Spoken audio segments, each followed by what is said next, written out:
십자가에 못 박혀 죽으시고 장사한 지 사흘 만에 죽은 자 가운데서 다시 살아나시며 하늘에 오르사 전능하신 하나님 우편에 앉아 계시다가 저희로서 산자와 죽은 자를 심판하러 오시리라. 성령을 믿사오며 거룩한 공회와 성도가 서로 교통하는 것과 죄를 사하여 주시는 것과 몸이 다시 사는 것과 영원히 사는 것을 믿사옵나이다. 아멘. 내감을 기쁘게 먼저 찬양드리도록 하겠습니다.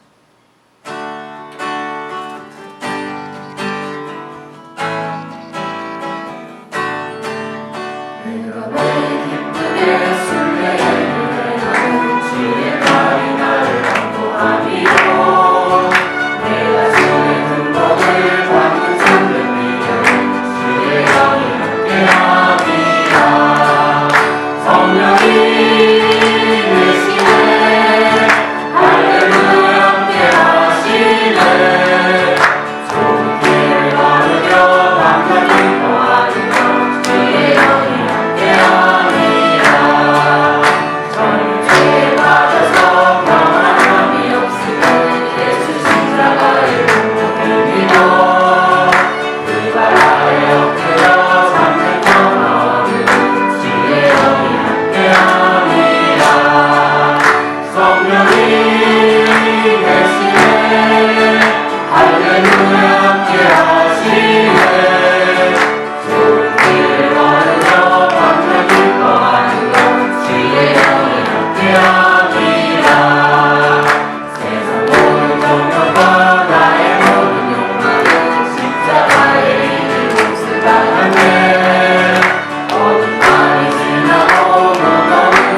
다 같이 기도드리겠습니다.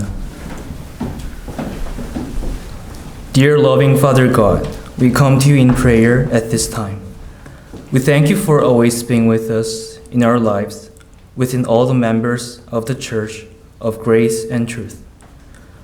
We are weak and often fail to remember the love we receive from you.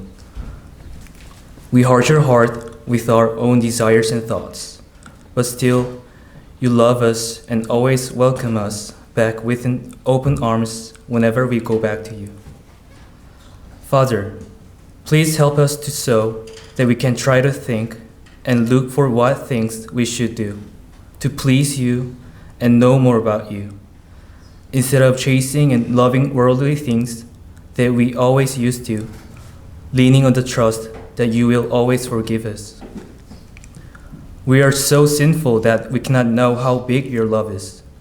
Nonetheless, please help us to become more like you and resemble you, even if it is just a small part of your love. 사랑하는 하나님 아버지, 이 시간 주께 나와 기도드립니다. 주님께서 저희 은혜와 진리 장로교회 성도들 모두의 삶 속에 항상 함께 하심에 감사드립니다. 저희는 연약해서 종종 아버지께 받은 사랑 생각하지 못하고 저희 뜻대로, 저희 마음대로 주님 마음에 상처 입을 때가 많습니다. 그럼에도 주님은 저희를 사랑하셔서 저희가 주님께 나아가면 어제나처럼 저희를 품어주시고 용서해 주십니다. 아버지, 저희가 주께서 항상 저희를 용서해 주실 거란 믿음에 기대서 평소에 하던 대로 세상의 것을 쫓고 세상의 것을 사랑하기보다는 무엇을 하면 아버지를 기쁘게 해드릴 수 있을까? 어떻게 하면 아버지에 대해 좀 더 알 수 있을까를 고민하고 생각할 수 있게 도와주세요. 저희는 너무나도 죄가 많기에 하나님께서 저희를 향한 그 사랑의 크기를 알지 못하지만 그럼에도 주님의 사랑 그 일부분이라도 닮아가려는 저희가 될 수 있게 아버지 도와주세요. 사랑하는 예수님의 이름으로 기도드렸습니다. 아멘.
말씀입니다.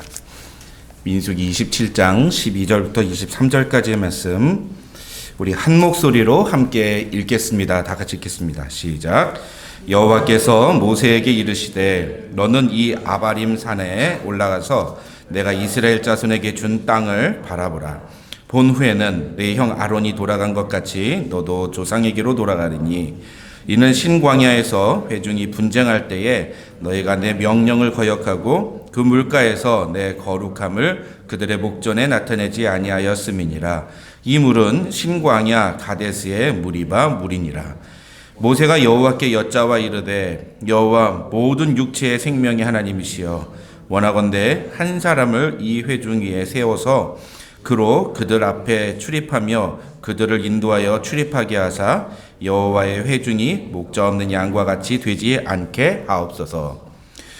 여호와께서 모세에게 이르시되 눈의 아들 여호수아는 그 안에 영이 머무는 자니 너는 데려다가 그에게 안수하고 그를 제사장 엘르아살과 온 회중 앞에 세우고 그들의 목전에서 그에게 위탁하여 내 존귀를 그에게 돌려 이스라엘 자손의 온 회중을 그에게 복종하게 하라.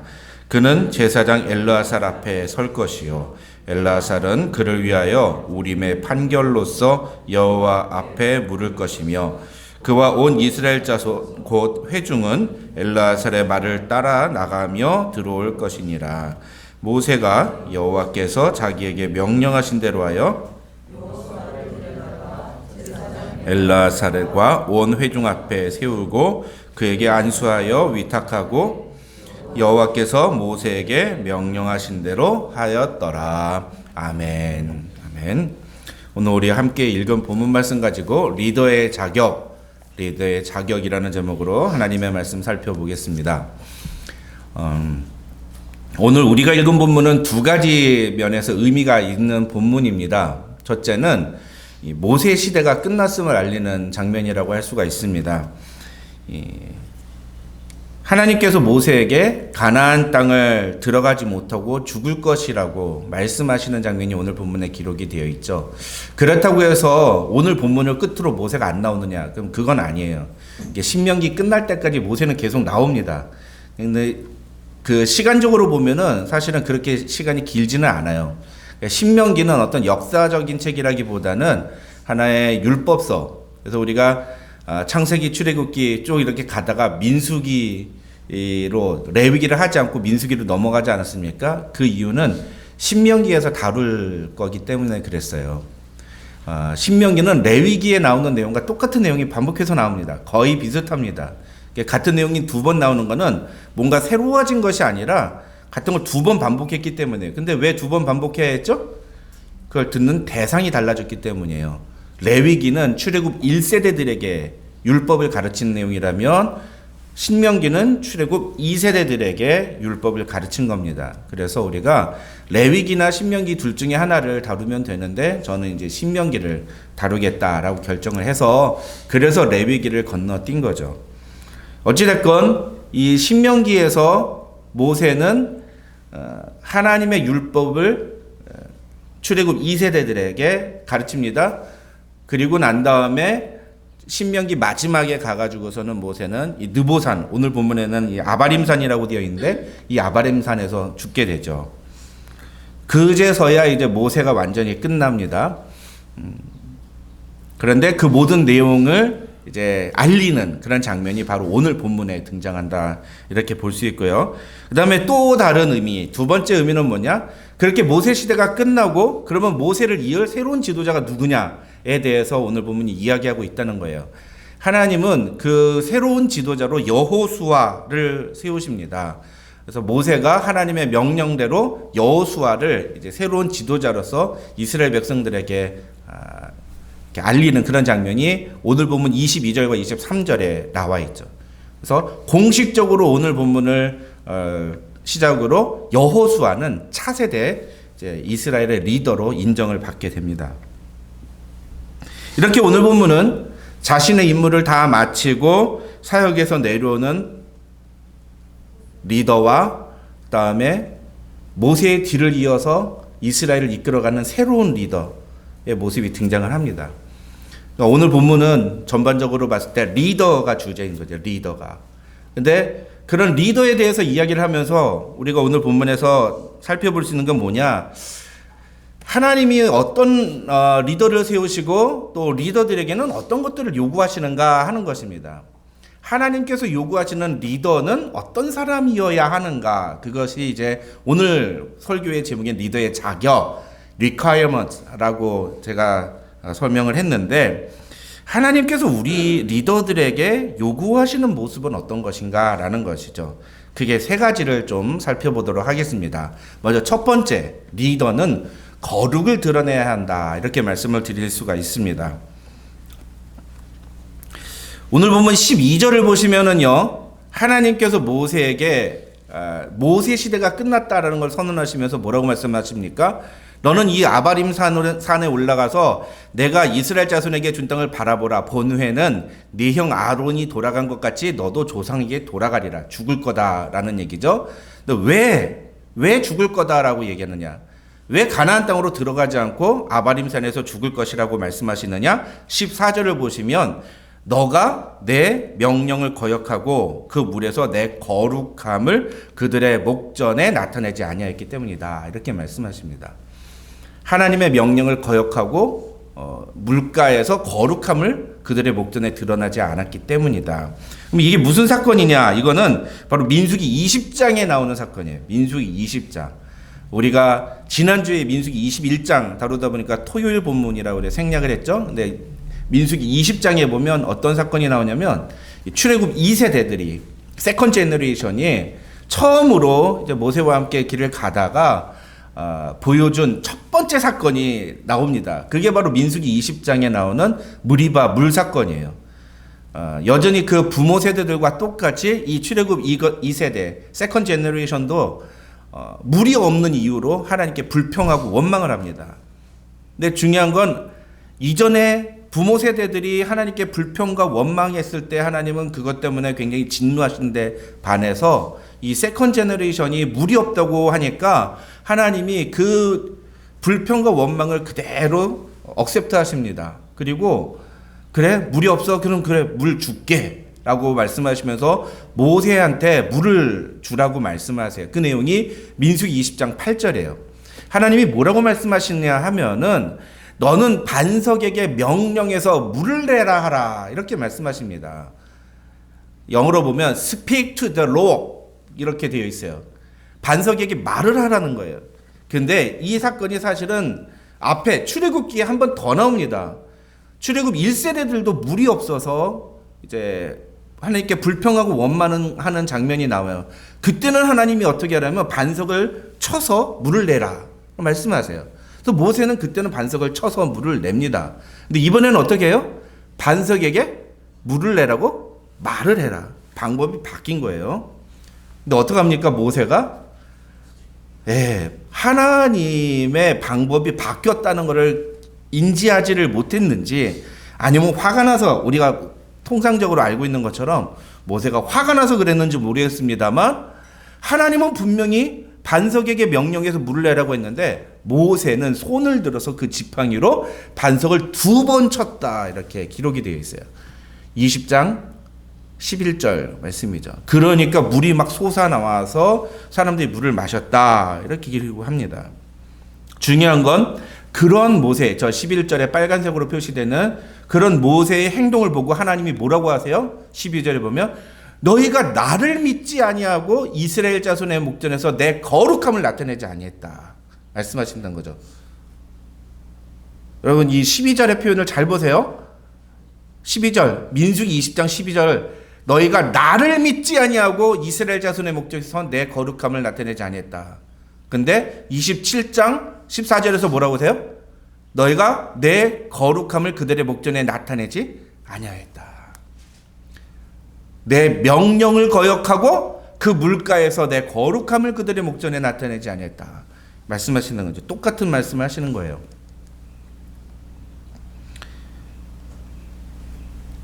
그래서 모세는 하나님의 거룩함을 나타내지 아니했기 때문에 가나안 땅에 들어가지 못한다는 거예요. 저는 세상에서 제일 억울한 사람 중에 하나가 모세가 아닐까 그런 생각을 해봅니다. 옛날에 신약 성경가 가면 제일 억울한 사람은 예수님이 제자로 불렀는데 거기 응답 안 한 사람이 있어요. 청년이 부자 청년 한 명 있어요. 예수님이 딱 찍어줘요. 너는 나를 따르라 라고 했는데 아 잠깐만요 내가 뭐 정리할 게 많은데 그러면서 그 거절한 세상이 제일 억울한 사람, 그 사람이 신약시대 대표적인 사람이라면 저는 구약에서 제일 억울한 사람이 누굴까 생각해 보면 모세라고 생각해요. 왜 그렇죠? 모세는 40년 동안 하나님의 명령대로 순종한 사람이에요. 모세보다도 하나님의 말씀대로 순종한 사람이 과연 누구일까 찾아보면 그렇게 많지도 않습니다. 그런데 그 40년 동안 하나님의 명령대로 순종한 모세가 딱 한 번 잘못했어요. 그게 바로 민수기 20장의 내용이에요. 근데 그거 하나 때문에 가나안 땅에 못 들어간단 말이에요. 야, 이게 하나님 너무 야박한 거 아닙니까? 하나님 너무한 거 아니에요? 예? 어떻게 모세한테 그럴 수가 있죠? 우리는 그렇게 생각할 수 있습니다. 그런데 중요한 건 하나님께서는 모세에게 분명히 이 무리바 사건 하나 때문에 네가 가나안 땅에 들어가지 못할 것이라고 말씀을 하신다는 거죠. 많은 사람들은 여기서 모세가 거룩을 드러내지 않았다라는 것을 어떻게 해석하느냐 하면은 모세가 혈기를 부려서 하나님은 분명히 말을 하라고 했는데 반석을 쳐가지고서는 그래서 그 땅에 들어가지 못했다 이렇게 이야기를 합니다. 실제적으로. 여러분 근데 그렇게 해석하면 본문을 제대로 보지 않고 대충만 보는 거예요. 분명히 그건 맞는 이야기일 거예요. 하나님은 분명히 말로 하라고 했는데 모세는 말로 안 하고 바위를 쳐가지고서는 자기 마음대로 했으니까 그거는 모세의 혈기가 맞을 겁니다. 하지만 하나님께서 그것 때문에 모세를 가나안 땅에 들이지 않은 것이 아니라는 걸 알 수 있습니다. 오히려 이 민수기 20장 12절이나 오늘 본문인 27장 14절에서 보면 하나님이 왜 모세를 가나안 땅으로 들어가지 못하게 하느냐? 너가 내 거룩함을 드러내지 않았기 때문이다. 이렇게 말씀하신다는 거죠. 모세의 실수는 자신의 거룩을 드러내지 않은 게 아니라 하나님의 거룩하심을 드러내지 않았기 때문이다. 이렇게 얘기하고 있다는 겁니다. 여러분, 하나님의 거룩함이란 무엇입니까? 하나님의 거룩을 드러내는 게 뭐예요? 그게 혈기를 부리지 않는 걸까요? 아니란 말이에요. 우리가 굉장히 성경을 오해하고 우리가 갖고 있는 그 컨셉과 우리가 갖고 있는 고정관념, 선입견을 가지고 보는 경우들이 굉장히 많아요. 혈기를 부린다고 해서 그게 하나님의 그 분노를, 하나님의 거룩을 드러내지 않는 게 아니란 말이죠. 그렇게 따지면 우리 지난주에 살펴본 본문 중에 비느하스 어떻게 되죠? 모압 여자 데리고 온 사람 가가지고 창으로 찔러 죽인 그 비느하스, 그 혈기 아닙니까? 근데 하나님 뭐라고 해요? 그걸 거룩한 분노라고 말한단 말이에요. 단순히 우리가 혈기를 부렸다는 것이 모세가 거룩을 드러내지 않았다, 이렇게 해석하면 안 된다는 거죠. 문제는 뭐예요? 그러면 핵심은 뭡니까? 하나님이 요구하시는 거룩이란 뭐냐라는 거예요. 하나님이 요구하시는 거룩이란, 그 하나님이 요구하시는 거룩의 정답이 본문에 들어있다니까요. 뭐예요? 내 거룩함이에요. 내 거룩함. 하나님의 거룩함이에요. 모세가 드러내야 하는 거룩함은 모세 자신의 거룩함이 아니라 하나님의 거룩하심을 드러냈어야 한단 말이죠. 근데 이 행동이 하나님의 거룩하심을 드러낸 게 아니라 모세가 자신의 의분을 표출한 것밖에 되지 않는다라는 겁니다. 하나님이 요구하시는 거룩이 무엇인지를 우리는 알아야 돼요. 신앙생활 하면서 우리는 거룩한 삶을 살아야 된다라고 말은 하는데 그게 도대체 무슨 말이냐라는 것들을 정확하게 이해를 해야 된다라는 거죠. What is the holiness? 뭐가 거룩이에요? What is holy? 우리 거룩한 삶을 살아야 되잖아요. 근데 그 거룩이란 게 도대체 뭐냐는 거예요. 그게 우리가 어떤 종교적인 인물이 되는 겁니까? 거룩. 옛날에 그래서 목사님들 어땠어요? 성도 여러분. 그래서 목사님 쫙 깔고 그 옷도 그냥 흰색 옷을 입고 막 티셔츠 입고 나오면은 거룩이 아니라고 생각했어요. 어떻게 예배드리러 나온다 그 티셔츠를 입고 나올 수 있느냐고 막. 다음 세대들은 어때요? 막 티셔츠 입고 청바지 입고 나와서 설교하니까 우리 목사님 역시 열려 있어 막. 이런 제너레이션의 이게 홀리 이런 거예요? 홀리가 이런 개념이에요? 아니란 말이죠. 이게 하나님 요구하시는 홀리는 이런 게 아니에요. 더 중요한 건 오늘 본문의 배경이 된 이 20장 8절 보세요. 20장 8절에서 하나님이 모세한테 요구했던 홀리는 뭐예요? 네? 네, 반석에다가 물을 내라고 말을 하라는 거예요. 그게 하나님이 드러내라는 홀리란 말이에요.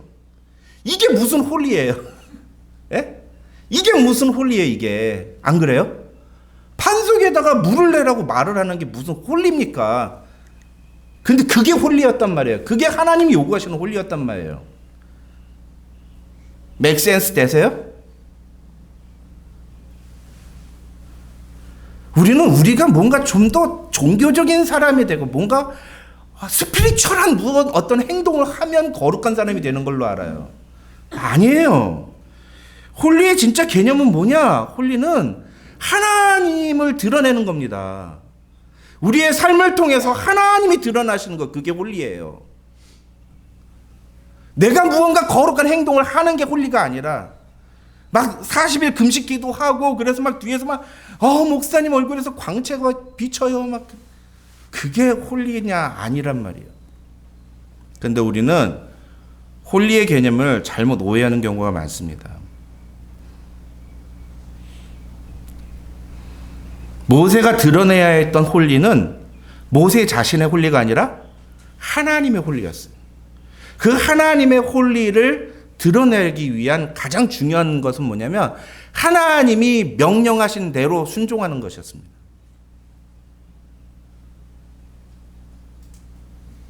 내가 어떤 갖고 있는 내 종교적인 religious 컨셉을 가지고 살아가는 것, 어떤 행동을 하는 것이 아니라 하나님이 원하시는 것이 무엇인지를 분명하게 알고 하나님이 지시하신 대로, 하나님이 명령하신 대로 순종하는 것. 그게 우리가 이 땅에서 하나님의 홀리를 드러내는 방법인 거예요.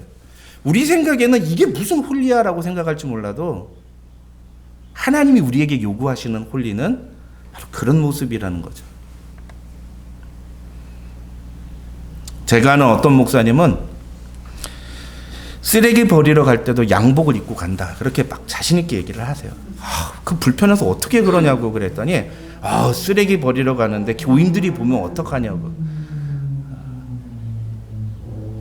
과연 그게 홀리일까? 제가 오늘 아침에 깜빡 잊고 주보를 복사를 안 했다는 거를 아침 뒤늦게서야 생각을 해가지고서는 후다닥 나와가지고 나오는데 반바지에다가 티셔츠 입고서는 면도도 안 하고서는 그러고 나와서 하니까 옥장로님하고 예훈이하고 예성이가 이렇게 걸어오더라고요.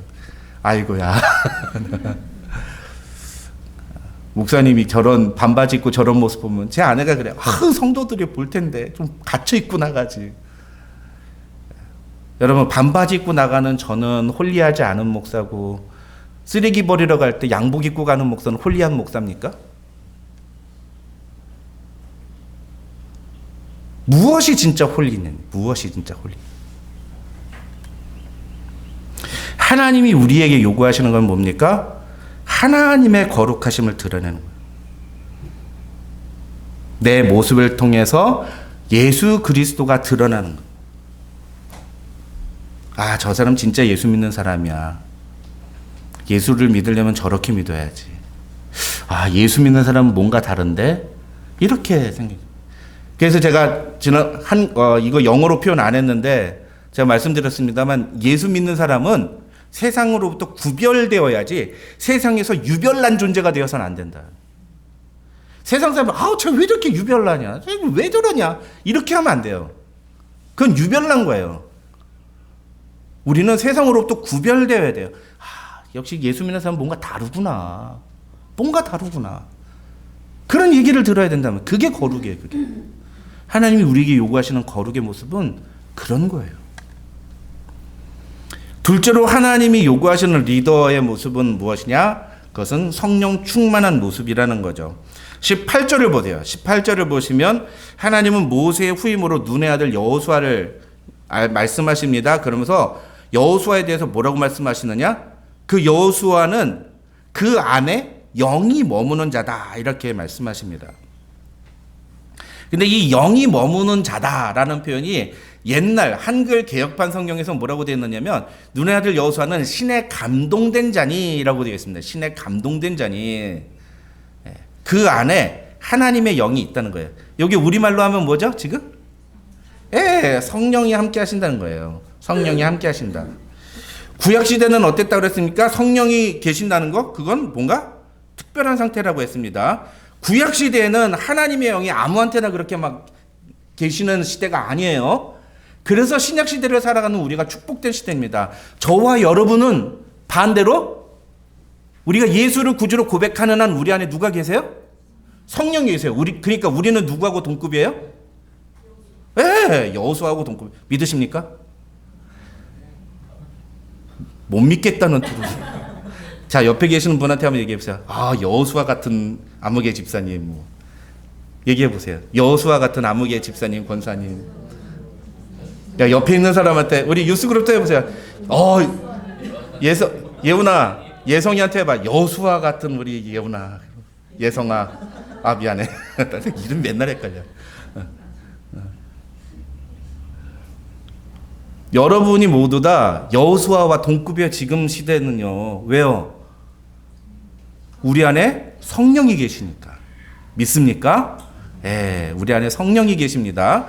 그래서 우리는요, 이 여호수아, 이 모세 시대 때는 감히 아무나 경험할 수 없는 일을 놀랍게 경험하고 있는 겁니다. 그러니까 뭐라고 말할 수 있느냐?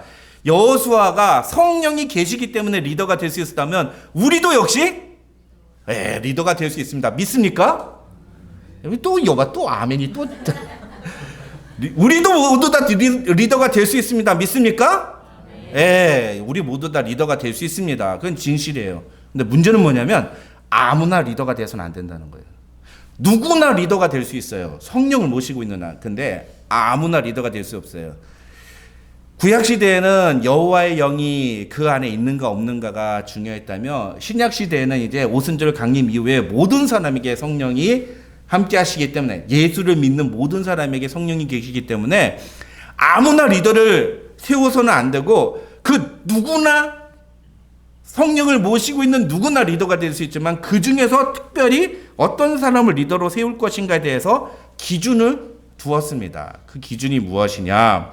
신약 성경에서요, 성령 충만에 대한 얘기가 여러 군데가 나옵니다만, 가만히 보면요, 이 성령, 가장 먼저 신약 성경에서 리더를 세우는 장면이 나오는 곳은 바로 사도행전 6장이라고 할 수 있습니다. 7 집사에 대한 것.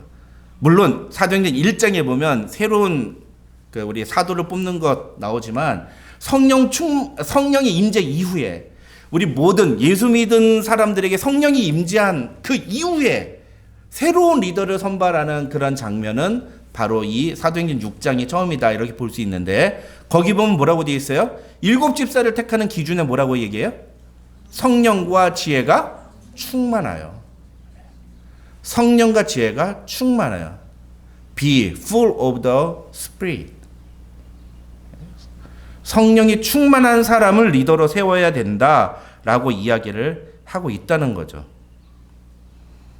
그렇다면 중요한 건 뭐예요? 성령 충만이란 무엇이냐? 우리가 보통 이제 성령 충만해야 된다, 그런 얘기 많이 하잖아요. 근데 성령 충만이 뭐죠? 이것도 역시 거룩과 함께 사람들이 제일 많이 오해하는 성경의 개념 중에 하나예요. 뭐가 성령 충만입니까? 막 뜨겁게, 제가 예전에 에즈벨이 얘기하면서 말씀드렸죠?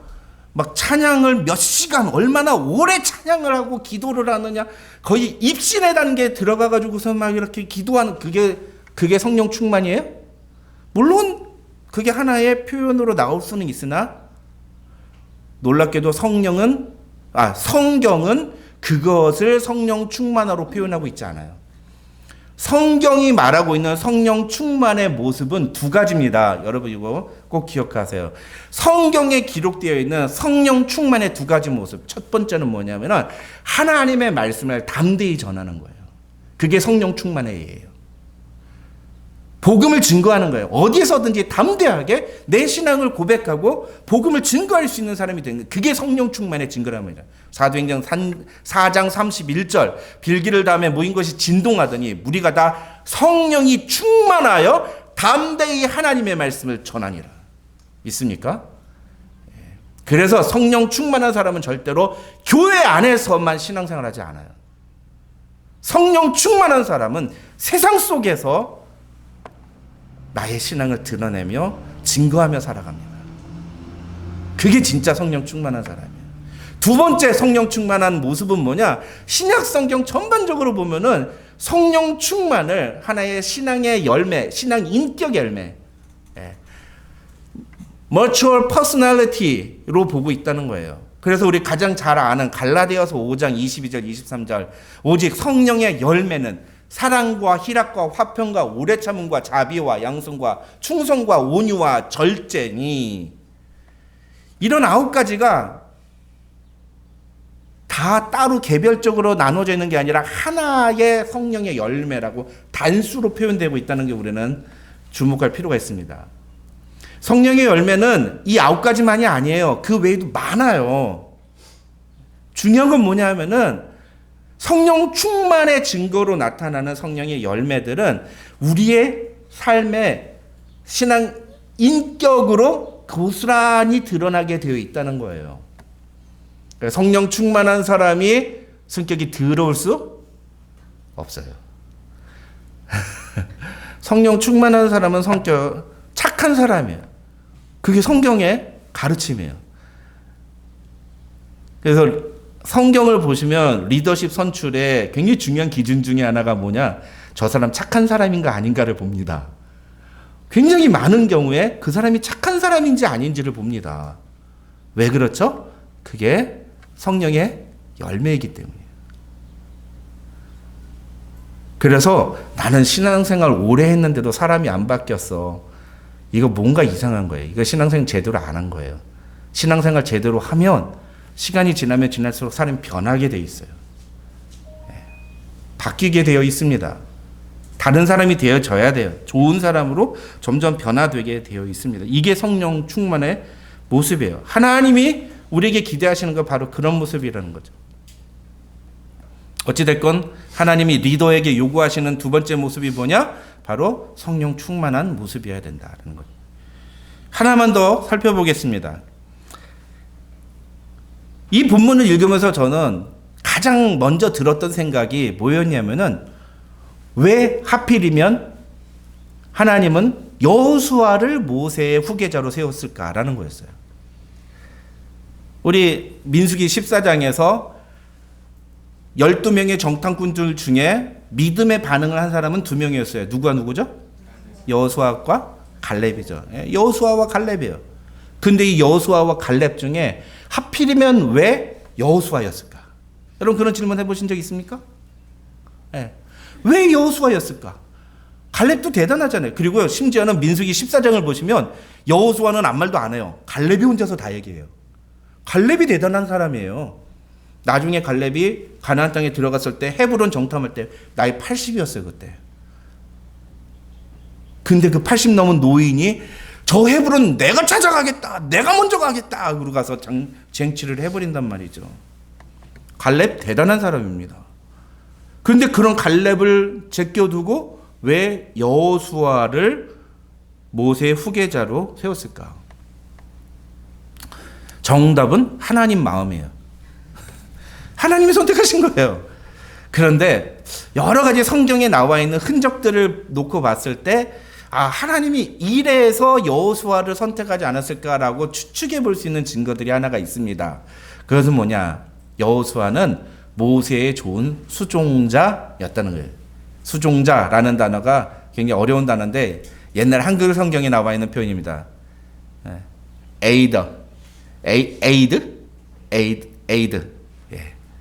이게 수종자라는 단어인데요. 다른 말로 하면 조력자, 동역자라는 뜻입니다.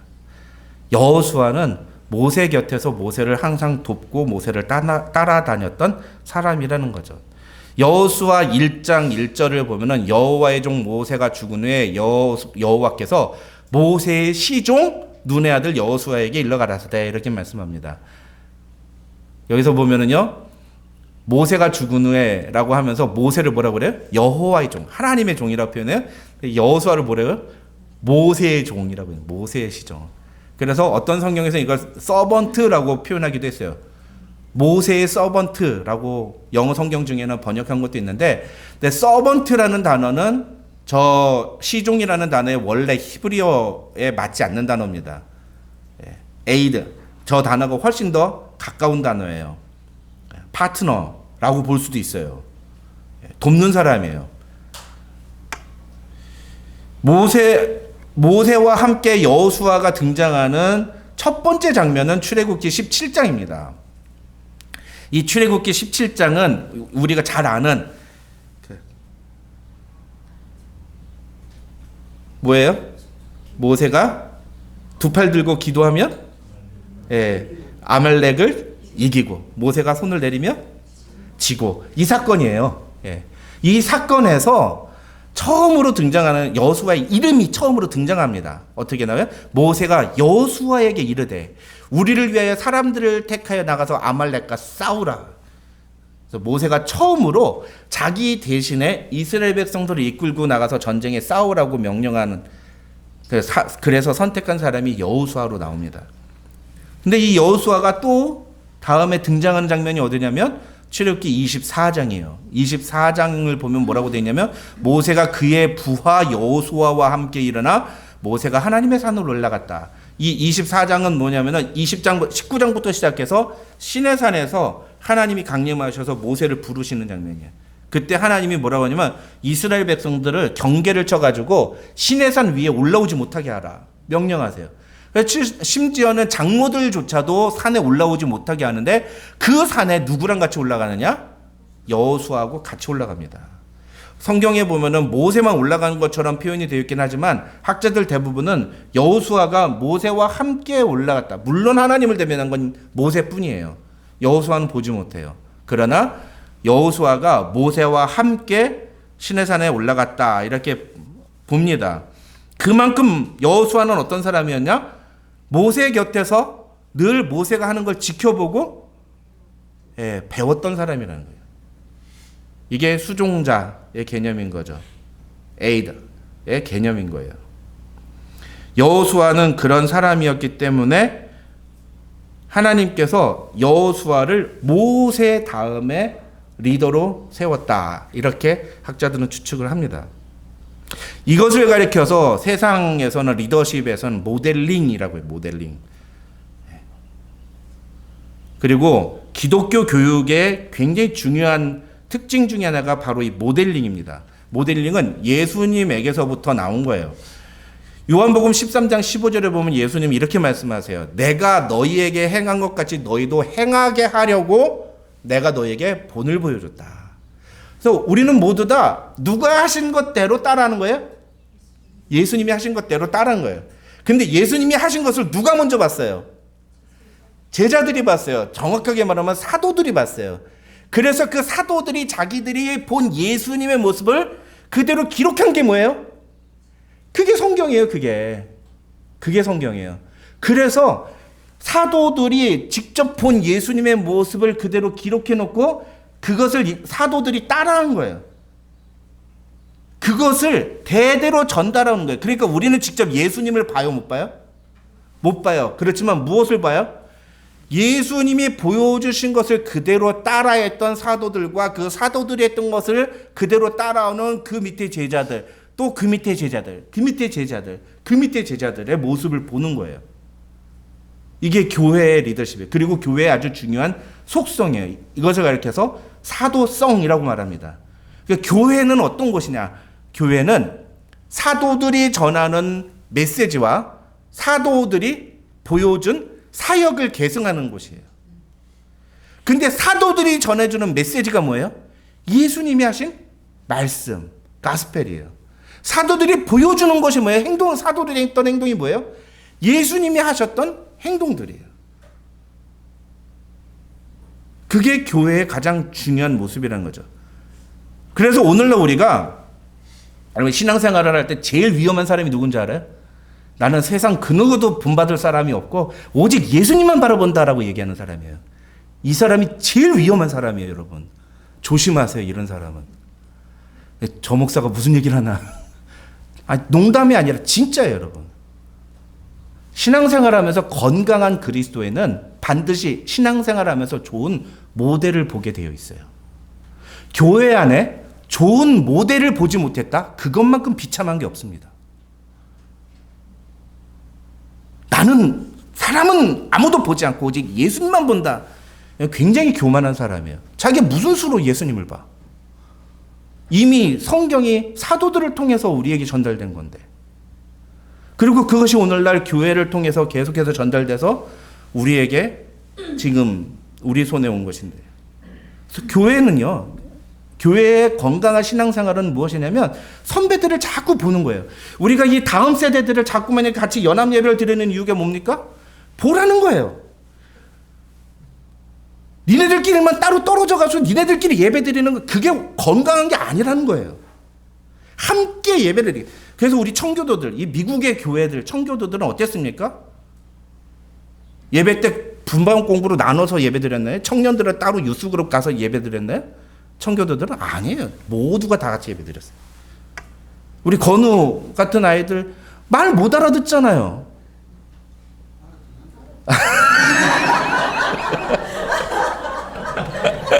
할렐루야.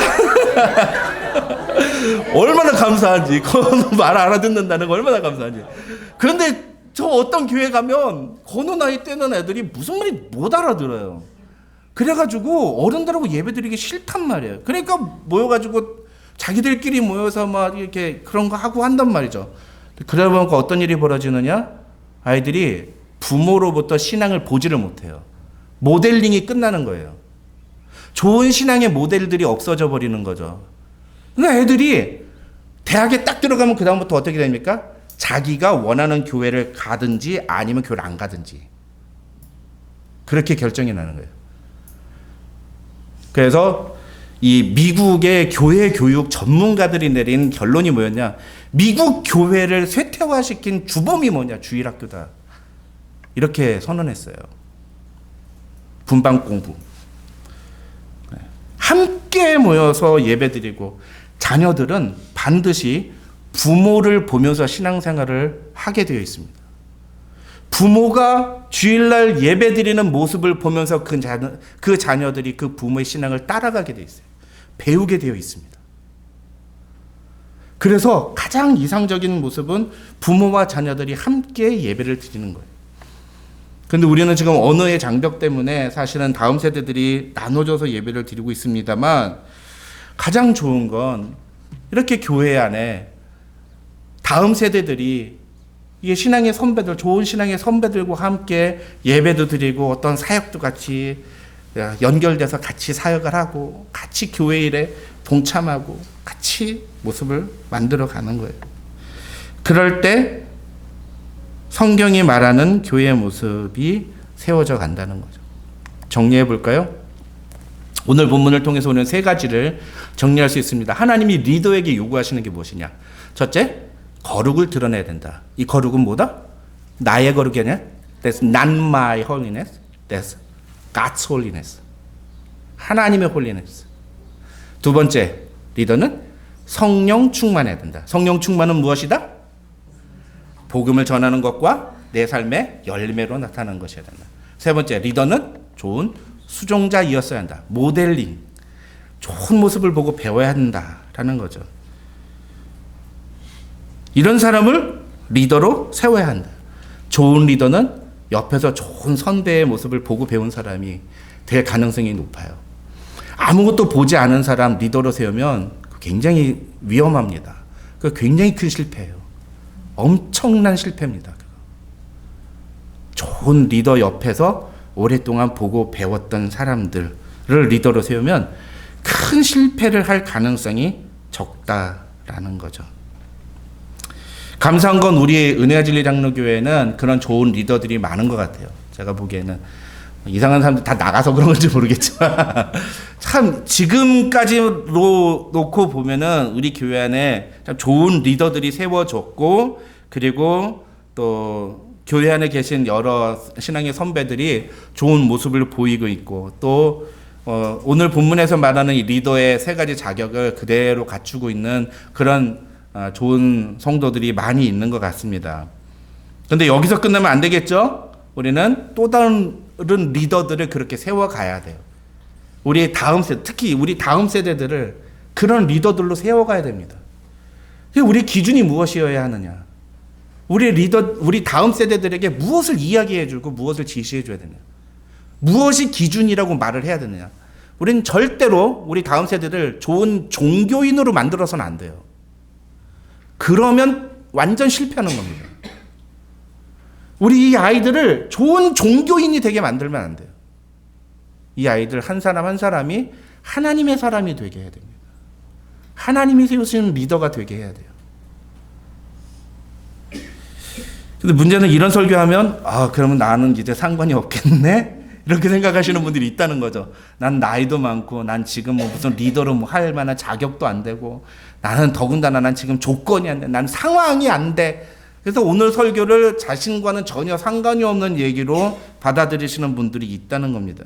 그러면 안 됩니다. 그러면 안 돼요. 여러분이 지금 어떤 상황에 놓여 있든지 간에 오늘 말씀을 통해서 내가 이런 성도가 되어야 되겠구나. 내가 이런 사람이 되어야 되겠구나. 나는 과연 내 삶 속에서 지금 하나님의 거룩을 드러내고 있는가 아니면 내 자신의 거룩을 드러내려고 노력하고 있는가. 나는 과연 성령 충만한 모습을 보이고 있는가. 세상에서 나는 리더가 아닐지 모르지만 나는 정말 성령 충만의 모습을 얼마나 드러내고 있는가. 내가 일하는 직장에서 난 정말로 내가 예수 믿는 사람으로서 내 자신을 드러내고 있는가? 제가 얼마 전에 여기 옆에 산호세에 큰 교회 가서 말씀을 전하고 온 적이 있는데 주제가 선교 부흥이었어요. 선교. 그 교회 선교 많이 합니다. 막 멕시코, 과테말라 막 몇십 명씩 몇백 명씩 막 가요. 단기 선교 가고 막 그럽니다. 근데 제가 그 교회 가서 그렇게 전했어요. 여러분 참 선교 많이 하는 교회로 제가 알고 있습니다. 그런데 여러분 근데 그 교회에 대부분이 다 이제 사노세 실리콘밸리에서 일하는 사람들이고 연봉이 다 6자리 이상인 사람들이거든요. 제가 그렇게 질문했어요. 여러분 그런데 여러분의 상사, 여러분보다 최소한 10배나 20배 이상 연봉이 높은 사람들 앞에서 그 사람들에게 담대하게 나는 당신이 돈을 아무리 많이 벌어도 예수를 믿지 않으면 지옥에 간다는 사실을 믿습니다라고 말할 수 있습니까?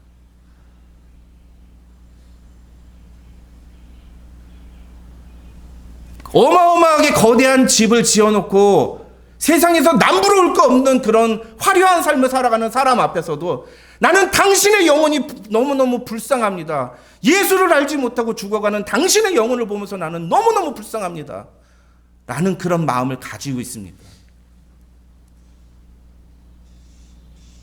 그래서 당신의 생사 여탈권, 그 직장 생활을 할 수 있는 결정을 할 수 있는 그 사람 앞에서 예수 믿으십시오. 예수 믿어야지 당신 구원받습니다라고 얘기할 수 있습니까?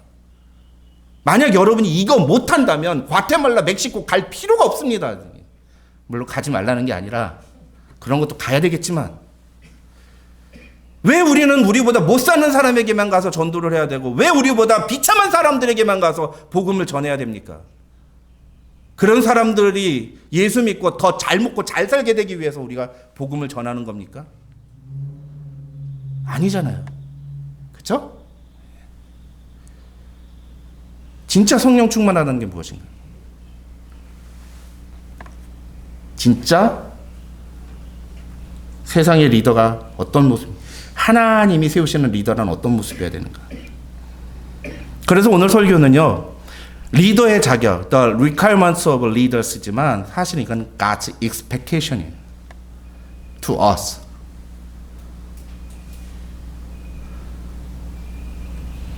우리 한 사람 한 사람에게 하나님이 요구하시는 기대가 바로 이런 모습이라는 거예요. 하나님은 우리가 세상에서 하나님의 거룩을 드러내기를 원하십니다. 하나님은 우리가 성령 충만한 사람이 되기를 원하시고 하나님은 우리가 교회 안에서 좋은 모델을 통해서 좋은 신앙의 리더로 세워져 가기를 원하신다는 사실을 우리는 기억할 필요가 있습니다. 저와 여러분 모두가 오늘 말씀을 통해서 주님이 기뻐하시는 리더로 세워져 갈 때 우리 은혜와 진리 장로교회가 하나님을 기쁘시게 하는 아름다운 교회로 점점 더 성장해 갈 줄 믿습니다. 우리 교회가 그런 교회 되기를 주님의 이름으로 축원합니다. 기도하겠습니다. 하나님 아버지 감사합니다. 오늘도 우리에게 귀한 시간 주시고 하나님의 말씀을 통해서 하나님이 우리에게 기대하시는 것이 무엇인지를 보게 하여 주시니 감사합니다. 하나님 오늘 주신 말씀대로 우리가 하나님의 뜻대로 순종함으로 하나님의 거룩함을 드러내고 이 세상 속에서 복음을 담대히 증거하고 또 우리의 삶의 모습을 통해서 신앙 인격의 아름다운 열매를 드러내므로 하나님을 기쁘시게 하는 하나님이 세우신 리더들이 되게 하여 주옵소서. 뿐만 아니라 하나님 우리가 교회 안에서 좋은 리더가 될 수 있도록 좋은 신앙의 선배들의 모습을 보고 배울 수 있는 은혜를 주시고 또 우리 역시도 누군가에게 그런 좋은 모습을 보여줌으로 또 다른 리더를 세워가는 그런 교회들이 될 수 있도록 주님 축복하여 주시옵소서. 감사드리며 예수님의 이름으로 기도드립니다. 아멘.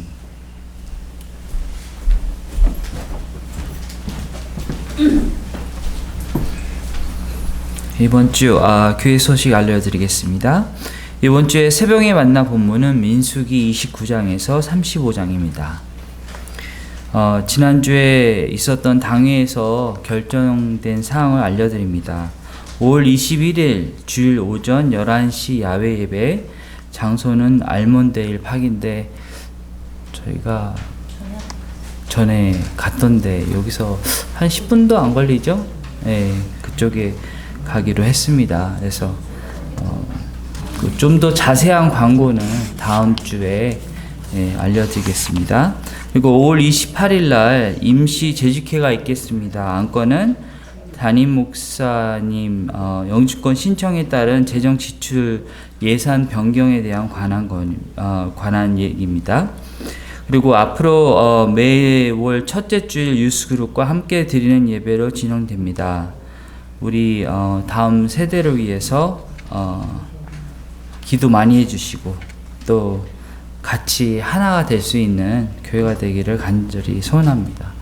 이렇게 항상 영어로 찬양을 하다가 한국말로 찬양하는데 너무 은혜를 받았어요. 너무 감사하더라고요. 그리고 마지막으로 수요 강단 시간에 칼빈주의 5대 강령을 마치고 이제는 교회론으로 강의가 시작됩니다. 많이 참여와 관심 부탁드립니다.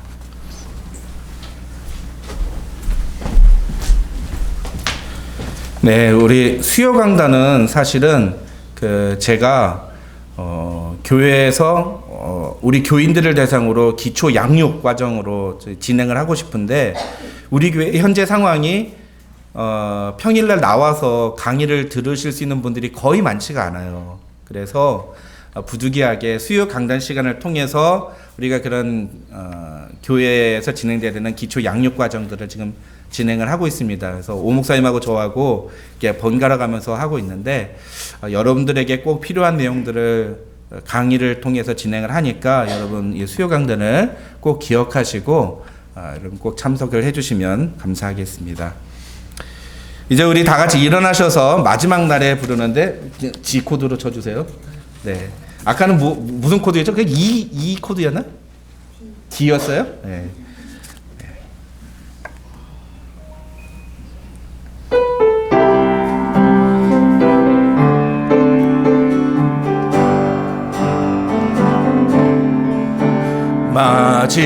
마지막 날에 내가 나의 영으로 모든 오집사님 백성에게 부어 주리라. 자녀들은 예언할 것이요 청년들은 환상을 보고 아비들은 꿈을 꾸리라. 주의 영이 임하면 자녀들은 예언할 것이요 청년들은 환상을 보고 아비들은 꿈을 꾸리라. 주의 영이 임하면 성령이여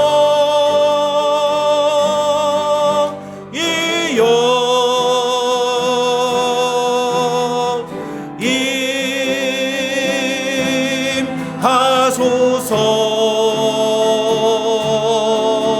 성령이여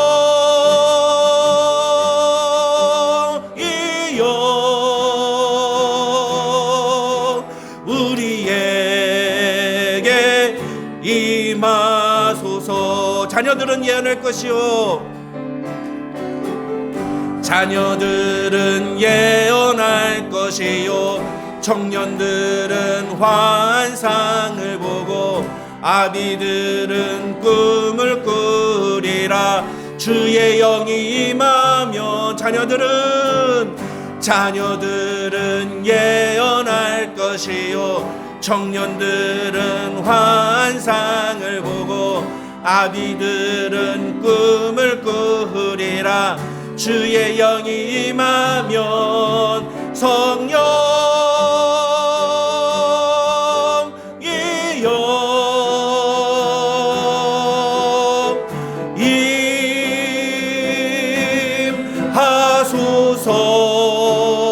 임하소서. 성령이여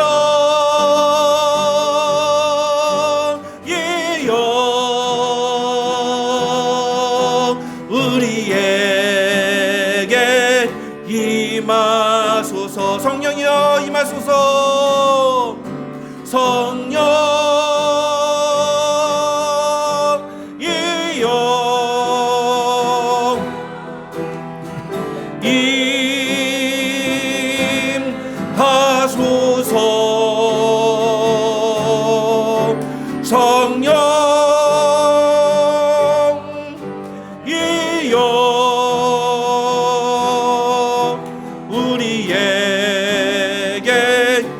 임하소서. 이 시간 우리 함께 기도하겠습니다. 여러분, 우리 함께 기도할 때에 오늘 주신 말씀을 생각하면서 한번 기도하겠습니다. 하나님, 이 세상 속에서 하나님의 거룩을 드러내는 사람으로 살기 원합니다. 성령 충만한 삶을 통해 예수 그리스도의 복음을 증거하며 세상에서 하나님의 선한 신앙 인격의 열매들을 드러내고 많은 사람들에게 좋은 영향을 끼치는 그런 사람이 되기를 원합니다. 하나님, 교회 안에서 좋은 신앙의 선배들의 모습을 본받으며 또 나도 또 다른 세대들에게 그런 모습을 보여주는 그런 모델이 되게 하옵소서. 하나님, 이런 모습을 통해서 우리 교회에 하나님이 세우시는 일꾼들이 많이 세워지게 하시고, 특별히 우리 다음 세대들, 하나님, 점점 교회들마다 다음 세대들이 죽어가고 있다고 말하고 있습니다. 그러나 우리 은혜와 진리 장로교회는 아니, 이 한인 이민교회가 다시 부흥하고 다시 살아나서 다음 세대들이 살아나는 교회 되게 하여 주옵소서. 이를 위해 우리 모두가 헌신하며 기도하며 주님 앞에 나아가는 교회 되게 하옵소서. 우리 그렇게 같이 함께 기도하겠습니다. 다 같이 기도하겠습니다. 아버지 하나님, 감사합니다. 아버지 하나님, 오늘도 우리에게 귀한 시간 허락하여 주시고,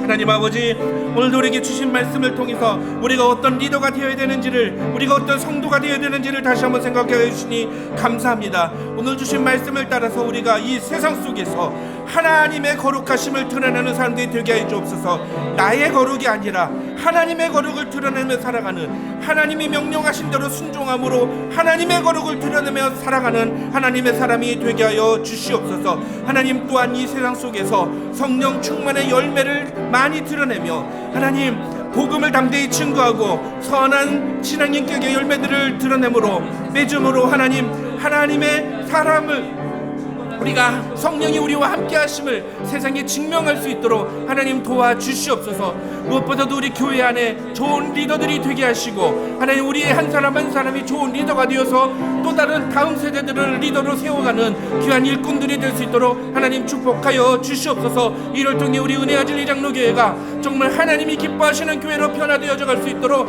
하나님 축복하여 주시고, 하나님, 우리 은혜와 진리 장로교회가 정말 이 어두운 세상 속에서 예수 그리스도의 빛을 증거하는 교회 될 수 있도록 하나님 도와주시옵소서.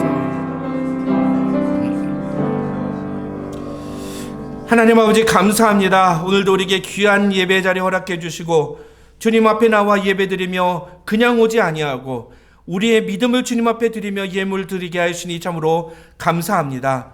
하나님, 이 드린 예물 주님 축복하여 주시고 믿음으로 주님 앞에 드렸사오니 그 믿음대로 역사하시사 하나님의 살아계심을 우리 모든 교우들이 삶을 통해 체험하게 도와주시옵소서.